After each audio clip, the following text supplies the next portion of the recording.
so it's time once again for Ask Mr. Andosha Anything. This is a biannual, I guess, ritual that I perform with my students. At the end of every semester, my students are able to ask me questions, any question that they want, whether it's based on the curriculum or not. So my responses are not scripted. I've not worked this out. I'm answering more or less extemporaneously. I do have an idea of what the questions are because I see them as they come in, but I've not planned out my answers to this endeavor. So let's get it started. What's the first question?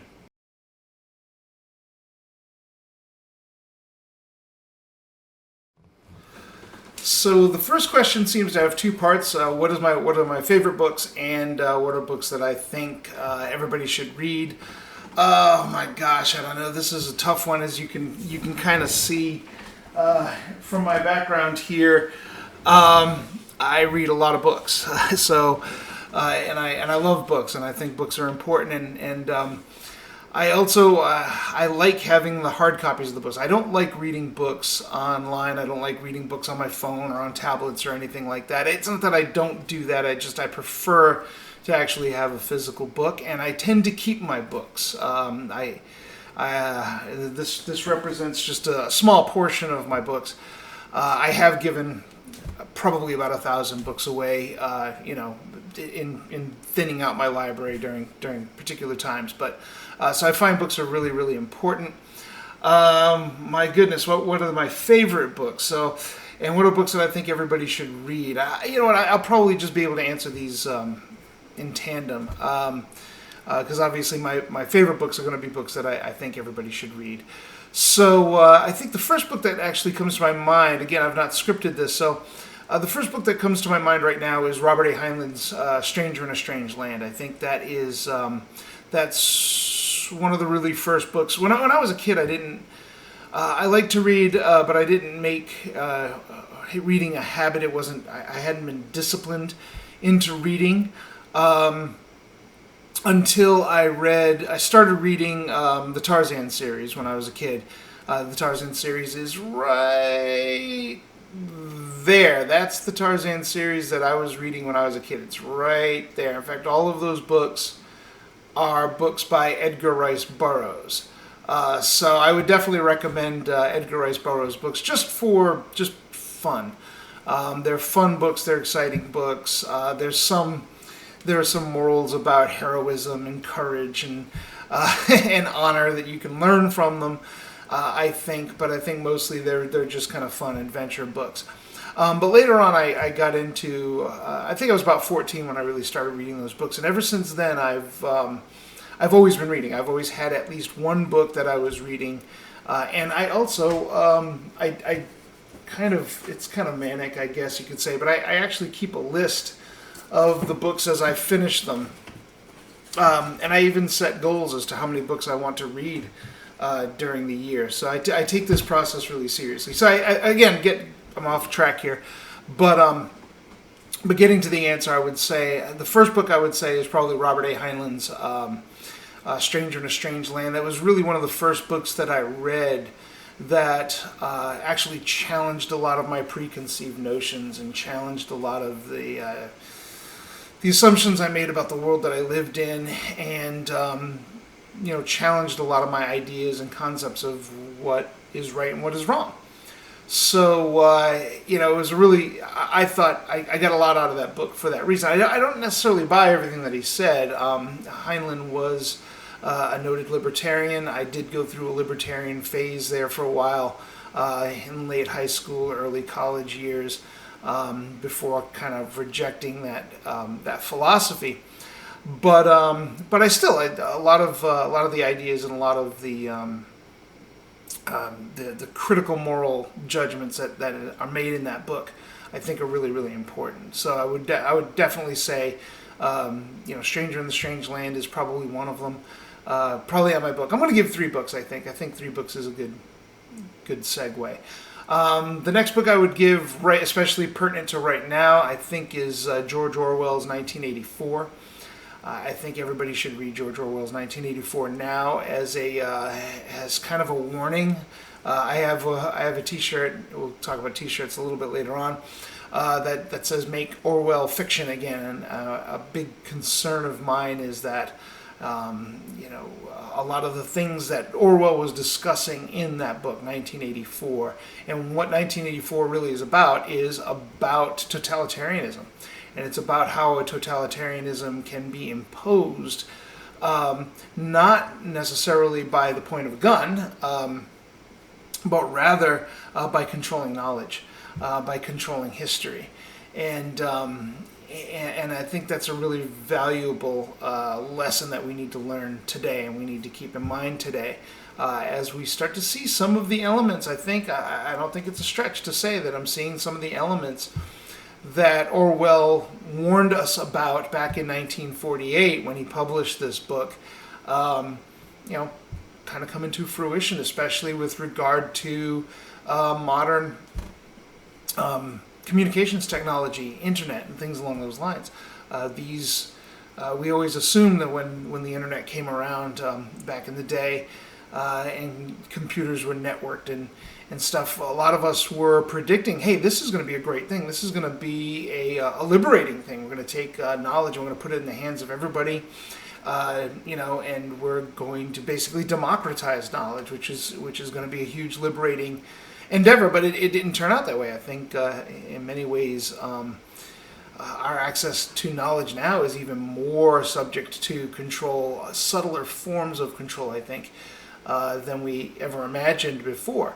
So I think 1984 is a great book to read. And then another book that I want to suggest is Howard Zinn. Now, most people, when they mention Howard Zinn, they mention People's History of the United States. I think that's a valuable book. I think you should definitely read that. But the book that I'm going to recommend is actually Howard Zinn's Declarations of Independence. Because what Howard Zinn does in that book is he takes it's kind of a sociological book in many ways. He takes some common sense notions, like the notions that human beings are by nature warlike. And he gives the history, and he breaks these concepts down by using history and by applying a historical imagination. And I think that's a valuable tool and a valuable book that I think everybody should read.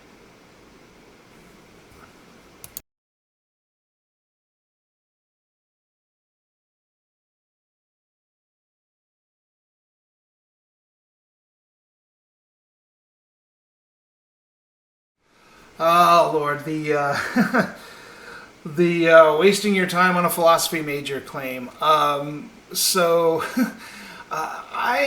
I studied sociology, and when I was a high school student, my goal was to become a teacher, and I ended up starting my career not as a teacher but as a counselor, and then as a counselor, I started asking some questions with regard to many of the young people that I was working with. About why it was that I was able to take these kids. We were in a residence facility, and take these kids, work with these kids intensively, and they would become, pretty good kids. And then they would go home and oftentimes fall right back into a lot of the same behaviors that they had that had gotten them placed in the camp where I was working. So I wanted to understand that process a little bit more. So I went and I tried to. At first, I thought maybe I was going to find my answers in psychology and psychiatry, but it didn't turn out that way. Some of the stories that were being told by the psychologists were just simply not what I was observing in the field. So I actually started to find a lot more answers for the questions that I had in sociology. So I studied sociology. I spent the next 3 years working on my master's degree in sociology, and I became a sociologist. So now, nobody sets out. I didn't set out to become a sociologist, but it was something. I was interested in history. I was interested in social studies and social sciences, and those things fascinated me. So I pursued it, and I don't know. I'm about 30 years into my career. I think I've done pretty well. And one of the arguments that I would get when I would tell people that I'm studying sociology is, well, what are you going to do with a sociology degree? Well, I have questions, and sociology was a way of answering those questions, and it became something that I became very, very passionate about. So now I teach sociology, and but I also teach economics, and I teach philosophy. So my economics class is a lot more based on practical reality, whereas my sociology classes and philosophy classes are based on some of the larger human questions.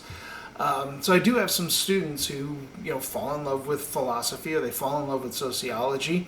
They're taking my economics class, and they're looking at the practical realities of living a financially independent life, and they're like, how am I going to do this? Here is something that I'm passionate about. I'm passionate about studying philosophy. In the case of this particular question, I'm passionate about studying philosophy, but what am I going to do with a philosophy degree? What kind of jobs are out there for a philosopher? And here's my advice. If you're passionate about philosophy, study philosophy. Go to school, study philosophy, sign up for all those philosophy courses, meet some really amazing sociology professors, meet other students and other young people who are interested in the same things that you are, and explore your passion. And you'll be able to figure out what to do with it once you're done. Once you get that piece of paper that says you're smart, what are you going to do with that? And you'll be able to figure it out. Look, I'll make a couple of arguments here. And the first argument is there's no such thing as a stable job anymore. They just don't exist at this point, at this level of technological development, artificial intelligence coming in, offshoring and reshoring in our communications technology. There's just really no such thing as a stable job. Maybe we can say in healthcare or service industries and stuff like that. So my suggestion on this is, if you're trying to look for that stable job, that job that is always going to be there for you, you know what? You're walking down a blind alley. They really just don't exist, and we don't know what the technology is going to do in the future with regard to job stability and job security. But one thing is for sure, that is, if you pursue a job for stability's sake and not necessarily a job that you're passionate about, then at best you're only going to be mediocre at that particular job. Maybe you'll be above average at that particular job. And of course, the first people that are going to be replaced is going to be the mediocre and the average. So pursuing your passion, at least you'll, if you're really passionate about it, you'll ultimately become really good at it. And you'll be able to make it work for you. So follow your passion and make it work for you. Maybe you'll end up teaching philosophy. Maybe you'll end up writing philosophy books. Maybe you'll end up writing philosophy blogs and doing philosophy YouTube channels and whatever. It doesn't really matter. Make it work for you. The second argument that I want to make is probably the more practical argument. The first argument is kind of a hippy-dippy, follow your passion, write poetry and, become one with nature or whatever, the kind of thing. Yeah, I think that's a good argument.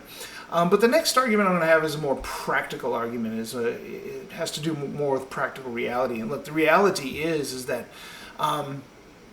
the skills that you're going to learn from pursuing something like philosophy are actually marketable skills. They're skills that there is going to be a demand, there is already a demand for, and then there's going to be a greater demand for, because we're moving into a market that is going to require people to become innovative, to become critical, to become creative, and to be able to synthesize and harmonize different points of view and different perspectives.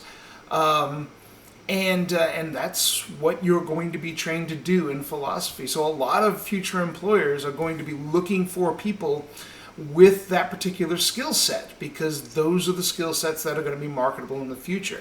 Our future, with the technological and social advancements that are hitting the market now, we don't need people who are specialized in a particular thing that may disappear in the next couple of years, right?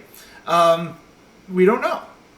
But people who are mentally flexible and mentally, innovative, those are going to be the people that are going to survive in this market. So there is a practical answer to this. You may not necessarily get a job as a philosopher, but you could definitely find a job in which the skill set that you're going to develop and master by studying philosophy can be put to use. So if you want to study philosophy, you want to study sociology, you want to study art history, humanities, literature, poetry, whatever, do it. I guarantee you're going to be okay. You're going to be fine. You're not going to end up living in a refrigerator box under a bridge somewhere because you got a philosophy degree. That's not how that's going to happen. You're going to be okay. So if you're passionate about philosophy, you're passionate about poetry, art history, sociology, whatever the case may be, pursue that. Make it work for you, and you're going to be okay. You're going to be financially stable. You're going to be financially secure, and you're going to have a good life. You're going to have a happy and contemplative and meaning a life that's meaningful to you. That's my advice for you. It may not be the advice that your parents are going to give. Why do you want to pursue? What are you going to do with a philosophy degree? Just don't worry about them, right? That's not to say they don't have any good points, but if that's your passion, follow it. Follow your passion, make it work for you, and you're going to be a lot happier in your life. I have seen firsthand people who wanted to pursue something like philosophy, or especially like music and the arts. I see this a lot. They're great artists, they're great musicians, but the competition for artists and musicians, it's hard to actually make a living out of that. So what do? They go into something else. They go into account. In one case, the case that's in my mind is somebody who went into accounting. And other finance and marketing and hotel management and whatever, and they're not happy. Maybe they're adequate hotel managers, but they're not fulfilled. And what do? What they end up doing is they end up pursuing their passions outside of work, and what ends up happening is they end up seeing their jobs and what they do for a living as not something that's personally fulfilling, but actually something that gets in the way of their personal fulfillment. That's a strategy you can use, and it's a perfectly fine strategy, and you can live a perfectly comfortable life doing that. Ultimately, this decision is going to be up to you, but I'm on team follow your passion.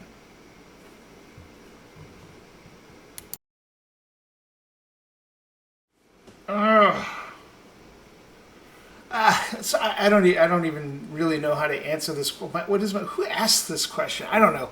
I guess it depends on. Like the clothes I wear, I want them to be like soft, but I also want them to be rather like a strong material. So I don't know texture. The one area where I think texture really actually matters to me is actually eating. Food textures are really important to me. I have a hard time mashed foods. I'm not for. I'm not a fan of those. I like my food to be solid. And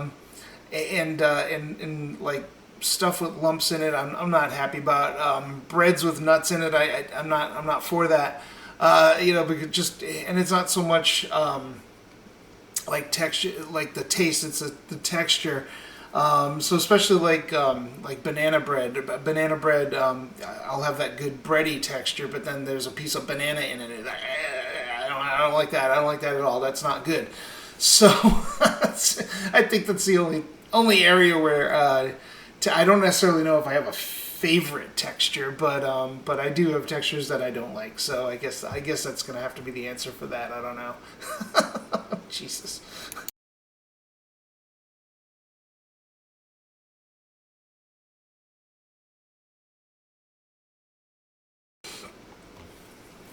Oh, this is an interesting question. So I think there's an answer that the questioner wants me to give, which you're probably not going to get. All right, so I teach sociology, and I teach asociology. And asociology digs into a lot of the theories and being able to apply theories to real life events. And also asociology, does focus a lot on Marx and the Marxist perspective and Marxist theory. And so I do spend a lot of time talking about Marx and talking about Marxist theory. And I do like Marxist theory. It's okay. But it's not my favorite. And actually, I don't necessarily know if I have necessarily a favorite theory or favorite perspective when it comes to this, but I can say that when I'm actually doing my own sociological work and I'm doing my own sociological analysis, I tend to approach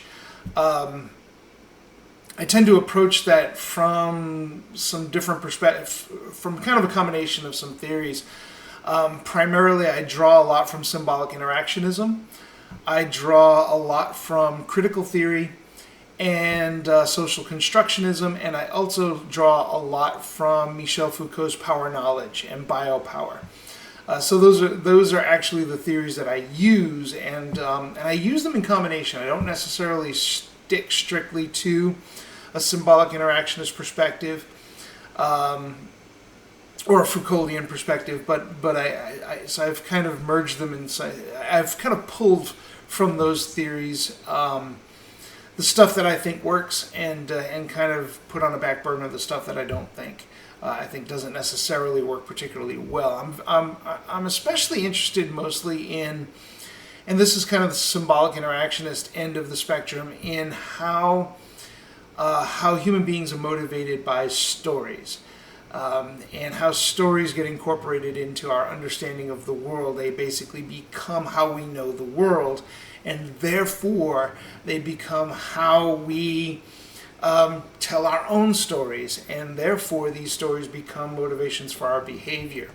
So I try to incorporate a little bit of structure into my analysis, but I'm very interested in knowledge, and I'm very interested. The field that I ended up really becoming passionate about was sociology of knowledge, and how knowledge is constructed, and how knowledge shapes and influences human behavior. So this is the direction that I tend to go. So it does pull a lot from Foucault, from social constructionism, and how those stories are created, disseminated, adapted, improvised, and what kind of counter stories are told and counter narratives are told. So those are things that I'm very interested in. So any theory that helps me answer those questions, I think are particularly important. So I guess that would answer your questions. I'm sure when I first started teaching sociology, and I was talking a lot about Marx, and Marx, of course, does go into some of this with his theories on ideology and that kind of thing. I started talking a lot about Marx. I think rumors started to fly around the school. Oh, Mr. Andosh is a Marxist, and I'm not. I'm I'm actually more of a symbolic interactionist and a maybe post-structuralist than I am a Marxist. But that's okay. So anyway, hopefully that answered your question.